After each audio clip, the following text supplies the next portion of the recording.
What is this thing for, this thing that is Putin's war? Putin constantly lies, as any resistance he decries, and as he rants, hoisting up his pants to get the attention he so craves as he raves and raves. 4 inches shorter than his claimed height, but still tall enough to cause fright. I doubt he's got a single fan. People are terrified of the man because it gives him a thrill to issue an order to kill. Life means nothing in his mind, with not an ounce of kindness in a soulless heart. He's always been a man apart. We all think it's swell that the war isn't going well, and that Russian losses are so high, both on the land and in the sky.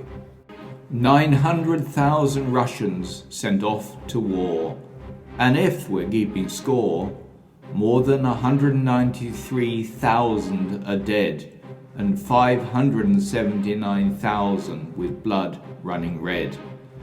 85.9% losses of those in action is a very high fraction.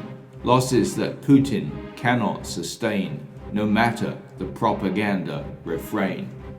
All Russia's tanks are gone, with 3,300 men along. 308 aircraft have been downed, and 294 helicopters are in the ground. Out of all that has been deployed, 52% of armor and artillery destroyed. 18 ships and boats have been sunk. And yes, that's just a small chunk, but there's an enormous cost to every single loss. It's true they've still got plenty more to use in this futile war, but how long will they last before Putin's die is cast? Russia's forces are a joke, mostly mirrors and smoke, no longer a mighty and feared foe.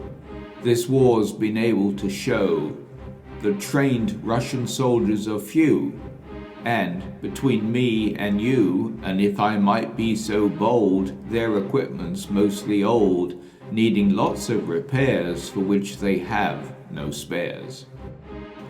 Russia's economy is in the tank, with only a megalomaniac to thank. A short man wanting to be tall, needing to hold the West in thrall, and with an ego that has no bounds, with sycophants is who he surrounds, telling him just what he wants to hear. It's the only way to control their fear. Putin's terrified of an assassin, knowing the threat will come from within, perhaps from the circle that is his inner, needing a new boss who's actually a winner. The oligarchs are running scared. The wealth that Putin with them shared has mostly been seized by the West. And while that's probably for the best, their lives of privilege are on the line, with which they're not going to be fine. Will one finally have the courage to act and take out a highly paid contract, knowing any suspicion will be their end, with no chance to defend themselves in a court of their peers, just a shortening of their years?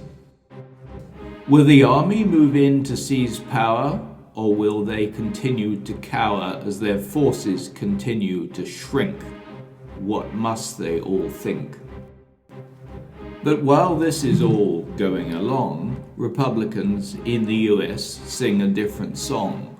Despite contrary claims and reporting, it's Putin that they are supporting. Admittedly, their thinking is very thin, because they believe if Putin can win, he'll endow them with his favor, becoming their friendly neighbor.